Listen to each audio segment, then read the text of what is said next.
Recording. Welcome everyone. My name is Terry Spina. I'm from Acumen Partners LLC, host of this webinar series. Today we will be talking to Dr. Bruce Hayes of Leadership Energies about a new change management methodology. Hi, Terry. Hi Bruce, how are you? Good. Thanks for joining us today. My pleasure to be here. Thanks for inviting me. Not a problem. We're looking at the agenda at the moment, and rather than going through it, it's just giving everyone an idea of what we're going to be talking about in the next 30 minutes, and hopefully getting through it in less than 30 minutes, but we've been doing pretty well so far. Let's start by telling us a little bit about yourself. Okay, I am a principal in Leadership Energies, which is a group of former superintendents, former principals that work with schools at all levels of performance. I'm a former school superintendent for 25 years and was an adjunct professor at the University of Pennsylvania. I've been involved in research in a variety of subjects, starting with school desegregation back in the 1970s. And most recently, have really been focused on the reform of education, both nationally and internationally. Thank you. Could you take a moment and talk to us a little bit about the strengths and weaknesses of the data that is used in school systems as they relate to NCLB and ESSA? Sure. First of all, I want to say that the data that most educators use is very strong. It's very good data. It's just incomplete. NCLB really drove home student performance data, and so many decisions, so much rationale, so much angst was built into what NCLB pushed as high accountability, high stakes testing. We know that that doesn't drive accountability and it doesn't drive responsibility. And ESSA is apparently taking a step back from that and looking at more inclusive data, which we're very happy to see. And it's going to give us the opportunity to build the rationale for programs and to demonstrate the effectiveness of programs, and in turn, the plans to make programs ever more effective, using not only the traditional performance data, but other data, some of which we'll talk about today. So the title of this, or part of the title of this webinar, is talking about why there are fewer than 15% of district goals fully met, and what are we doing, what's different, what's missing, and I think it's a safe bet to say that it's data. We put enormous energy and time and resource into planning. And oftentimes we're exhausted to the point of being unable to fully implement, fully realize those things that we plan. We found that it's far less than 15% of all district improvement plans fully achieve their intended results. That's not to say that we don't achieve some of our results, but with all the planning we do, we fall far short of achieving those goals that we set out for ourselves. And that's for a couple of reasons. One, we're not using all of the data we can. As I already said, a lot of the data is performance data, outcome data.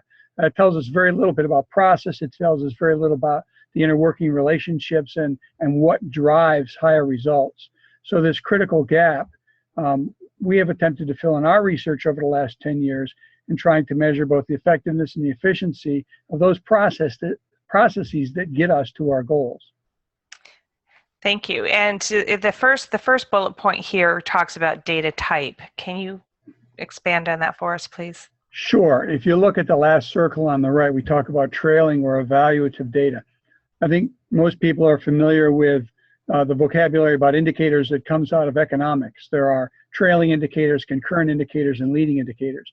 Most of the indicators that we have used, most of the performance data that we have been compelled to report, to collect and gather and analyze and report, are evaluative or trailing indicators. They happen after and as a measure of all of those things that we've tried to do to influence behavior. But it doesn't allow us to plan more effectively to influence those outcomes. Concurrent data help us to monitor those things, the benchmarks that let us know whether or not we're moving along the right path or the one we anticipated, measuring the attitudes and the commitment of people to the processes and their behaviors that support those processes as we go through it. Those are all concurrent behaviors. Where we think the strength of driving better outcomes comes from the use of leading indicators. Looking at what the research tells us about the behaviors, the practices, the protocols, the processes, the programs, the metrics that we use that are closely linked with higher outcomes. We can use those to plan, and by planning them, drive a better process, measure them as we go through the benchmarks using those same leading indicators, benchmarking them, monitoring them, and ultimately driving higher performance, which is then evident in the trailing indicators. By using the leading indicators, we actually have a full cycle, which in school is usually a full year of summative, beyond the summative measures. We don't have to wait to see whether or not we're far more agile. We can make the adjustments from day one, even in day two. As we monitor what we've set out to do, we can see whether or not those practices, processes, protocols are taking hold, whether or not we're behaving the influence, whether or not we're influencing the behaviors, whether or not we're developing the commitment and the capacity that we need to reach those goals that we've set for ourselves. So that both the agility and the dedication, the prognosis, our ability to predict outcomes, and then move the processes in the direction of realizing those outcomes is far greater. That just seems so important, because as our current processes stand, that today's students, we won't even know if the plans in place are helpful to them for, until the end of the school year, and the student outcomes can be analyzed. And obviously any other adjustments that are made have to wait a full year longer to get the complete data set. I mean, there are going to always be partial data sets available, but the complete data set isn't available for a full another year, correct? Absolutely. We lose a lot of time, we lose a lot of energy, and we lose a lot of resource because of our inability to link up with the immediacy of what's going on and how it relates. And the research is replete with the way it relates to the outcomes. So one of the folks that have been invited today are from ESAs across the country, and I know that they use a lot of high quality data to provide services, especially consulting services, to their districts. It'll be interesting to hear their questions at the end. Please, I'm going to take a second and ask them to please use the chat box if they'd like to send us any questions. And in the meantime, what I would like to ask you, of course I saw these slides in advance as they were loaded for the webinar. I'm particularly interested in understanding how exactly there is a data gap related to what you're calling interactive performance systems. Sure. There are a lot of processes that are very effective in education and in most organizations that are designed and implemented to improve the performance of single individuals. The evaluative process that, is very research-based these days in schools, and we can do a lot to bring time and capacity and increased resource and training and development to individual teachers and make them better at facilitating the education of students. Where we come up far short is that if all we're doing is relying upon the isolated and individual efforts of teachers, we're never going to realize the synergies that are so important in driving higher performance. We spent nearly a decade gathering all of the research across many fields, education being one of them, but the military, law, engineering, medicine, and we were able to find a common base in the literature about those interactive systems. We've called them the interactive performance systems.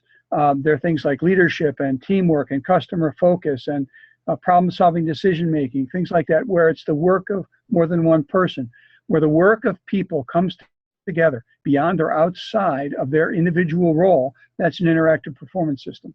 And the research gives us a great deal of information about what we can do to enhance those systems, to design those systems more effectively, to put the resources in the right place so that we can then lead with a much more effective chance that we're going to achieve our goals.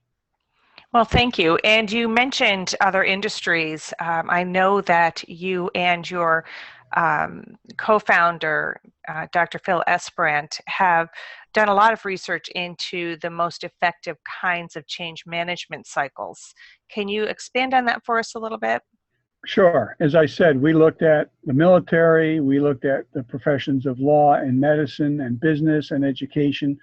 And what we were able to determine was that in nearly all of those fields, the process by which problems are solved begins with a great flaw. And that is, we bring together a group of very talented people and we give them a definition of a problem or a description of a problem, and we ask them to come up with a solution.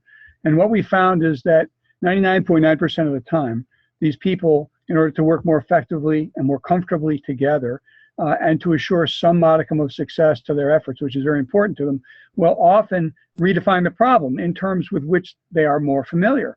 And they will try to link it to a solution, again, with which they are already familiar. And so there's already a disconnect between what the real problem is and the problem they set out to solve. The single greatest exception to that is in medicine. Over the last 200 years, the medical profession has established and continues to evolve a very effective single, customized, unique set of protocols. We're all familiar with them. We all go to the doctor when we're not feeling well. It could be something as minor as the flu and as major as cancer or some kind of genetic problem. And the fact is, we begin with the same sets of protocols. The doctor collects and analyzes data related to that individual stakeholder, and then he puts it in the context of the larger community.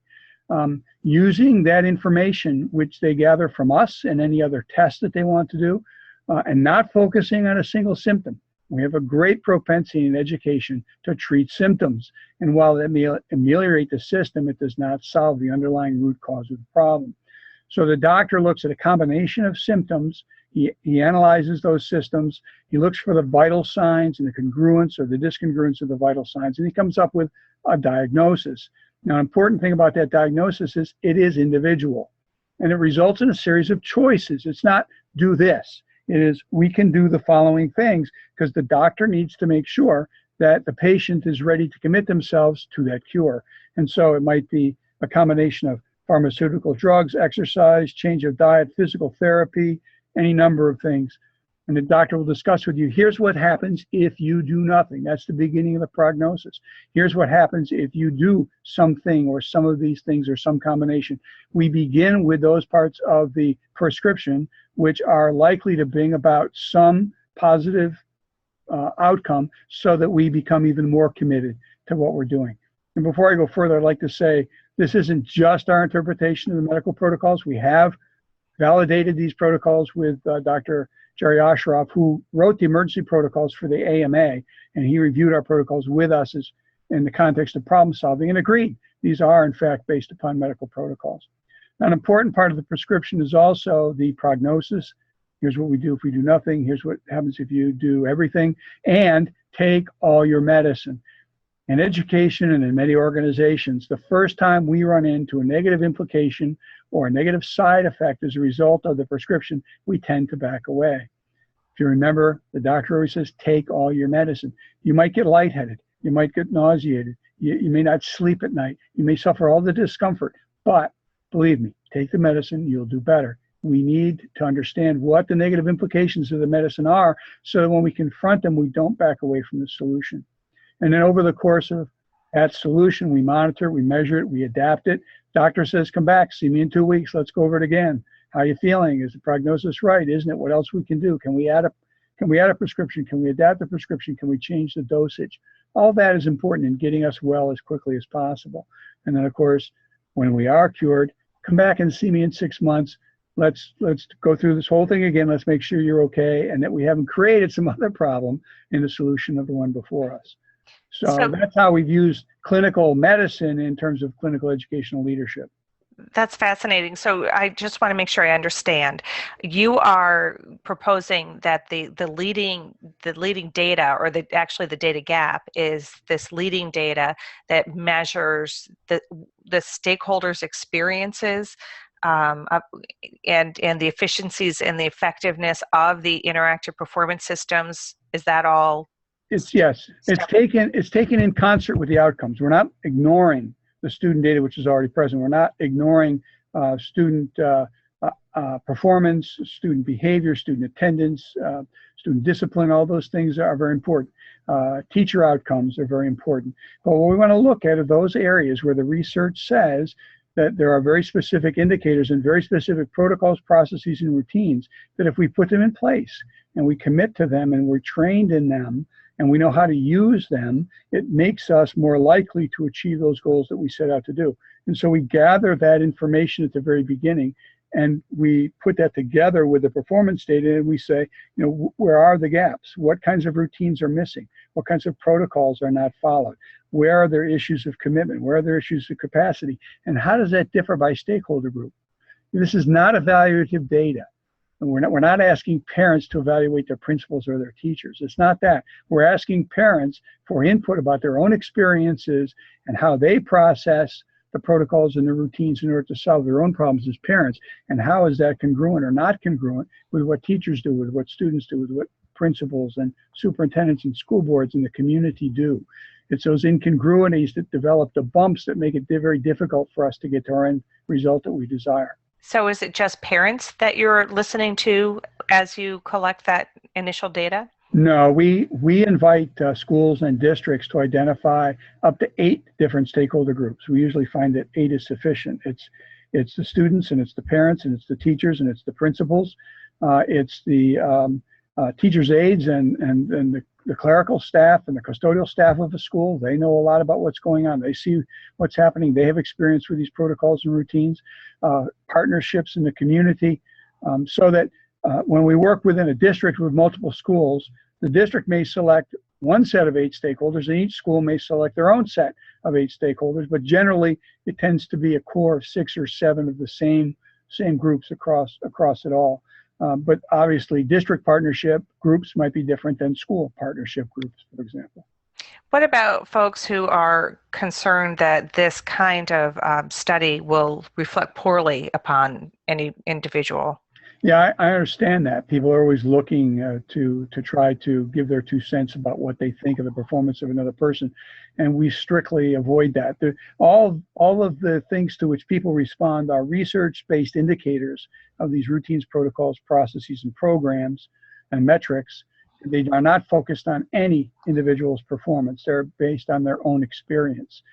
We found that really, more than high-stakes testing, promotes responsibility and accountability among these groups.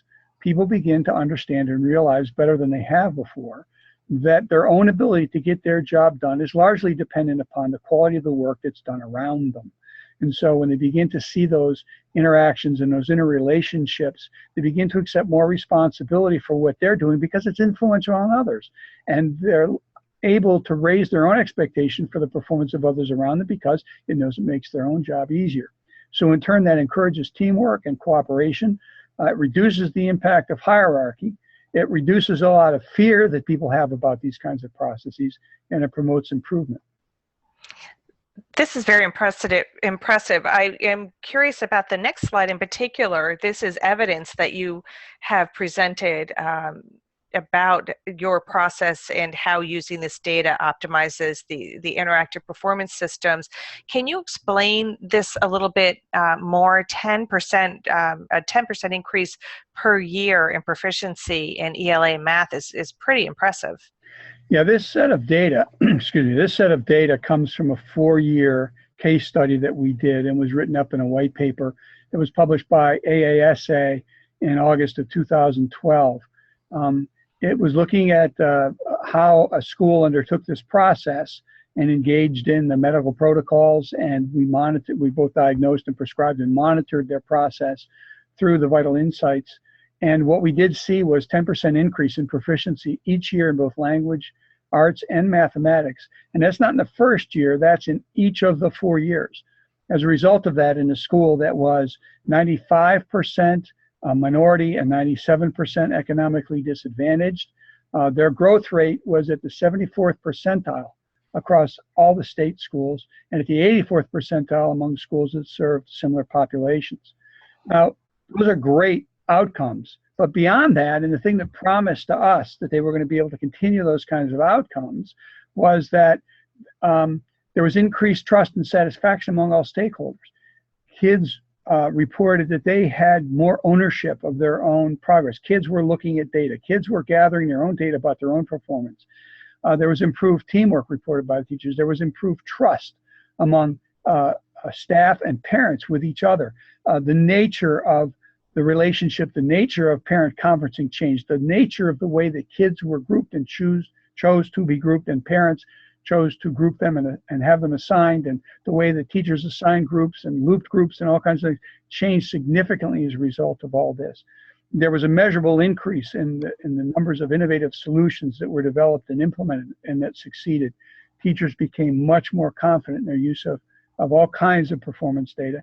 And very importantly, there were tremendous strides made in adult learning and mastery of concepts that had one time been pretty frightening or threatening to teachers and were really practiced by only a few. And you know how it is. You've got the master of data usage who tends to use it for everybody and give back reports. Everybody became more facile in the use of data and planning. As I said, it even extended to the students. So we were very excited by these results. And when it happened in the first year, we thought, well, you know, we got to extend this for year 2, year 3, year 4, demonstrate that it really works. And these are the stats that we came up with. These were the outcomes. That's amazing. And I understand that you and Dr. Esperin have worked as consultants with over 200 schools since you were both superintendents. So you have more than a little bit of experience in this. Yeah, we had to make sure, though, that we documented this carefully so that it wasn't just, well, yeah, we worked with 200 schools and we saw great success. We wanted to take this school, which was really an underperforming school, and demonstrate the impact that it could have. I will tell you a funny story. About 6 months into this process, I was walking down the hall in the school, and a teacher grabbed me by the arm and said, "I'm got a bone to pick with you." And I said, "Really? You know what's that?"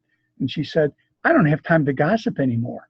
She said, "I am so engaged in conversations about data and program and metrics and the protocols and the routines that will produce higher outcomes." She said, "It's very exciting and we all love it. And we're all spending a lot of time talking about that." And I realized the other day, I don't know what happened to so-and-so's brother's cousin whose daughter, went to the prom. And I said, "Well, that wasn't our intent." She said, I know. It's just, it struck me the other day. We are so professionally engaged and so excited about all this that we're doing that we didn't have the time for small talk that we used to have. Boy, that's definitely a good side effect. That's wonderful. Now, it all sounds very cumbersome. I understand that you have a technology solution that can automate this process. Yes, we've spent the last year putting together a web-based application that essentially does all of the hard work. It boils down to any engaged stakeholder has to devote about 30 minutes to responding to the inventory so that they can record their experiences. But beyond that, the entire thing is mechanized so that for an unlimited number of people and as many as 8 different stakeholder groups, we can develop nearly instantaneously a report that will lead to a research-based diagnosis about which of the systems are particularly strong, which of the systems need further support, and what the research says can best be done to resolve those issues and move the school, the grade, the district, whatever, toward higher performance. So you provided the slide that we're looking at right now, which shows the 3 separate tools within what you call VitalInsight, your technology. Can you walk us through the process? I see this is representing 30 days.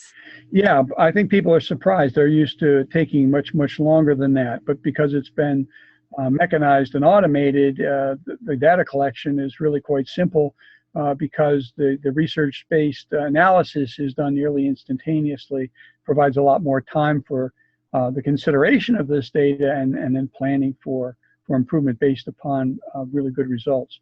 The 3 pieces of it, as you indicated, were context, number 1, focus, number 3, breakthrough, number 5. In context, that is the inventory to which members of 8 different stakeholder groups can reply. In our experience, it takes someone about 30 minutes to go through that process. They do it by simply logging in online. We have filters so that we can make sure that someone's not overloading it and going in and doing it 20 times. People are able to go in, do it once, and they're done. We then take that information and we're able to analyze it very quickly and produce a research-based diagnosis which goes to the school leader. It identifies basically 2 dichotomies: the perceived areas of concern among the 17 IPS and the 17 perceived areas of success. Now, in the areas of success, we want to validate those things and we want to replicate them. We don't want to replicate them to the point that we over-rely on our strengths because they ultimately then become weaknesses. problems in organizations are like viruses in the human body, and that they evolve. And you can't keep using the same medicine all the time to fight the virus, because the virus has changed. In the perceived areas of concern, there are two things that we need to look at. If it's a real problem, then we need to look at the research, which the process does, and it gives us very specific selection of remedies. And again, it's a selection. The leaders and the stakeholders in a school and in a community understand what they've done and what they haven't done and what their own experience, what their own culture is. So we don't come back with a single solution. We come back and say, this is the variety of things the research says are opportunities for you to implement to show improvement, and we can help guide them in the selection of those things. Where we've identified a misperception, we don't shrug it off, because a misperception is in fact reality when it leads to action. And so many times when people don't understand what the protocol, what the process, what the metrics are, we need to educate them. We need to clarify what those things are, put them back on the track, and make them a part of the group that properly uses all of those things, which then takes us to the third piece of the process, which is breakthrough, which are the specific areas in which people need to develop greater skills or capacities and or commitment so that they can practice those things and make them strengths. If people are already strong, I'm anticipating a question here. If people are already strong, is this something that they need to do? And we always use the example of the Olympic athlete. The Olympic athletes are among the best in the world, and yet they begin their training periodically with a physical. They go back to the doctor, they look at all their systems, and they look at the interaction of their systems. The temptation is to continue to do those things that we do well and ignore those things we're not doing so well, which ultimately become our limitations. We need to practice those things which will optimize the interaction of those systems so that we can become better. That's why Olympic athletes set new records every year. Well, let me just restate this briefly, and we have a couple more slides to get through. We promised everyone we'd keep it to 30 minutes. We're probably going to run about 5 minutes over because we have a couple of questions for you. And if anybody does have to leave and you'd like a copy of the webinar, you can go ahead and email Bruce at VitalInsightSolutions.com. I believe that information was on your invite for the webinar, and we can send that to you. So in the meantime, let me just quickly restate this. There are three tools within VitalInsight, and the first one collects and translates stakeholder insights into data. And that data there are algorithms. I assume this is not strictly mean, median, and mode. Is that correct? Absolutely. There are algorithms based on what the research tells us are the interface of these different processes with each other. Okay, so that data then is available to school leaders who can translate it into either areas of perceived concern or areas of perceived success. Then the second tool, Focus, it says that it recommends a variety of activities proven to remedy each identified change. Is this done according to, does this apply to all of the stakeholders, or is it stakeholder specific? Both. We look for those, as I said, congruities and discongruities, and there may be some parts of the remedy, the prescription, that relate to specific stakeholder groups because they're out of phase with the others. Most commonly, however, they are prescriptions which apply to multiple stakeholder groups. Okay, and I assume that they can apply at the classroom, school, or district levels, correct? That's correct. In fact, one of the things that's come out of this, what we call the same page syndrome, is one of the things that tends to drain a tremendous amount of resource, time, and energy from school leaders, superintendents, and principals, is that they find themselves pulled in 1,000 different directions by different people who are concerned that no one has the same problem they do, and that they demand immediate attention. Through the focus process and the context process, the leaders are able to demonstrate to people, look at all these issues we have in common, and we're able to develop a leadership agenda with which everyone can identify, but strengthen through the unity of purpose across multiple stakeholder groups. Great. That's wonderful. Thank you.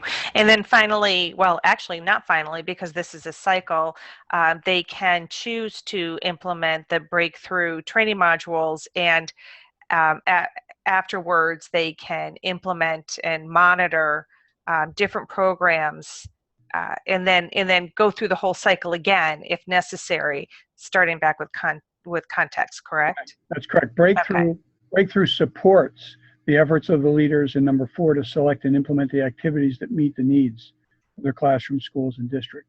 Breakthrough provides the resources to make sure that there's both the commitment and the capacity among their stakeholder groups, particularly, most especially the educators in the school and the district, to make those things happen. Okay, well, thank you. This next slide is obviously a dashboard. I assume that there's a visualization dashboard within VitalInsight that demonstrates strengths and potential vulnerabilities. Yeah, that's the glory of it. The school leader gets a dashboard which deals with their school, and every school across the district would have their own. The superintendent would have one for each of them. And it looks at the commitment and the capacity of the stakeholders across those 17 IPSs. It looks at the strengths, the needs, the root causes of underperformance, and gives them the targeted prescriptions.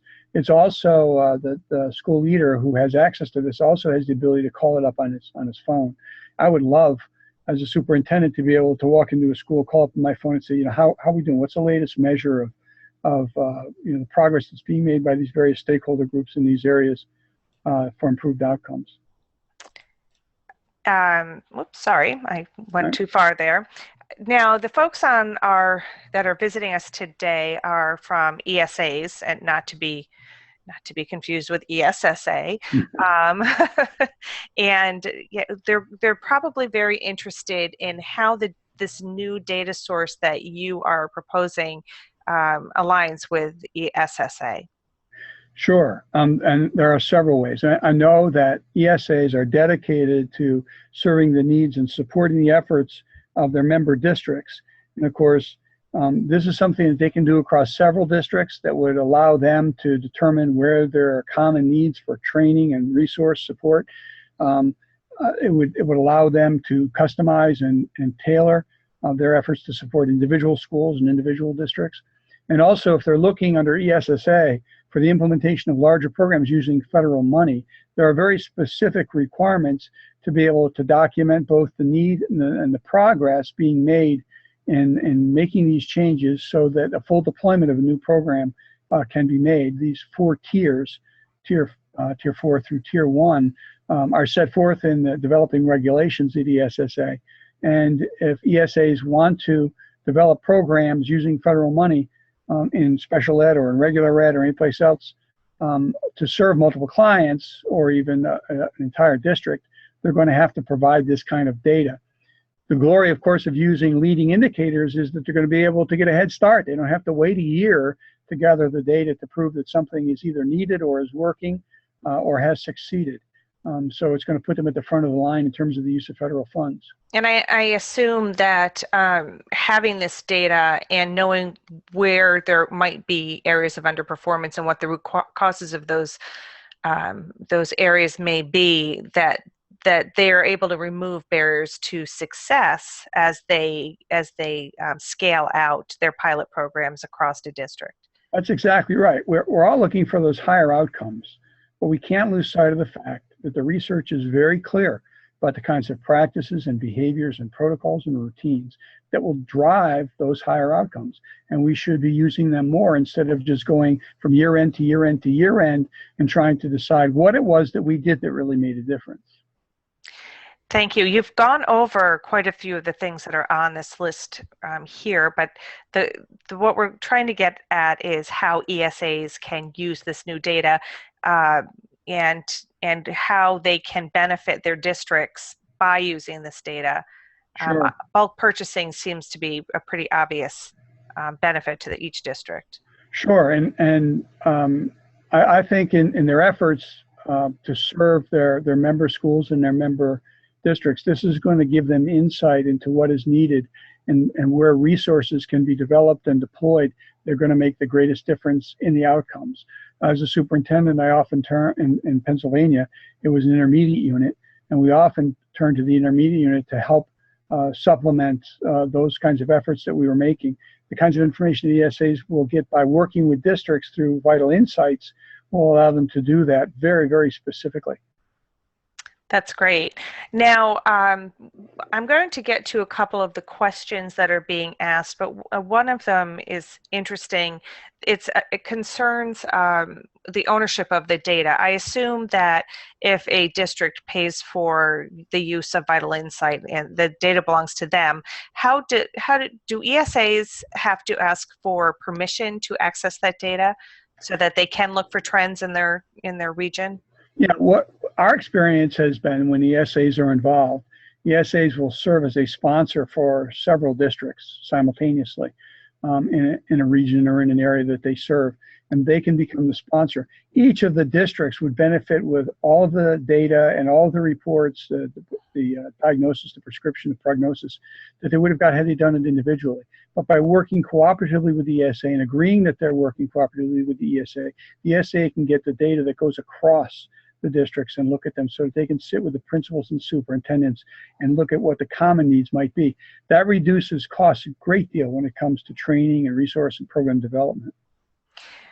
There's a question about confidentiality. Does VitalInsight collect names? No, the only thing that we do is we monitor the logins so that we can make sure that someone is not abusing their ability to log in and take the inventory multiple times. We do not collect names. It's done by people logging in through the address that we provide to the school leaders, who the school leaders then share with who they would like to have participate. They don't provide any name. They simply identify themselves as belonging to a particular stakeholder group, and they proceed from there. Wonderful. And the final question we have, I think you've addressed it, but I'd like to ask it again because it's very important. Is VitalInsight useful to schools of all types, or is it only useful to struggling schools? It's very important for struggling schools because it gives them new and valuable insight in ways that they can drive higher outcomes that they've never thought about before. So we've had great success there. It's great for schools that find themselves in that middle performance group because it can jumpstart those things and make them better. But even, and importantly, even the highest performing schools, it gives them insight into the way that they operate together across these stakeholder groups and within stakeholder groups, how they solve problems, how they lead, how they work cooperatively so that they can enhance that and take those things that they do well and do them even better. I've never worked with a high-performing school that wasn't looking for ways to not just maintain the status quo, but to become every day better than what they have been in the past. This allows them to do that. Well, Dr. Hayes, thank you again for joining us today. I am going to be really interested to see how schools build VitalInsight into their workflow and the outcomes. You know, it seems very exciting that you look at this fill the gap image that you have on the screen here, and it really is true. If you have great goals, if the means with which you get there are broken, it's moot. And that does explain the initial really shocking statistic of fewer than 15% of the strategic goals are fully achieved. You're exactly right. It's not just knowing where we want to go, it's knowing how we get there. Interesting. Well, thank you again for joining us, and thank you to everybody that has joined us from ESAs today. And if you would like a copy of this, please get in touch with us. We'll be happy to send it to you. And it will also be posted on the VitalInsight website at vitalinsightsolutions.com. I'd like to wish everybody a wonderful evening, and we look forward to sending you some more webinar information and hearing from you. Thank you. Bye-bye. Thank you very much. Bye.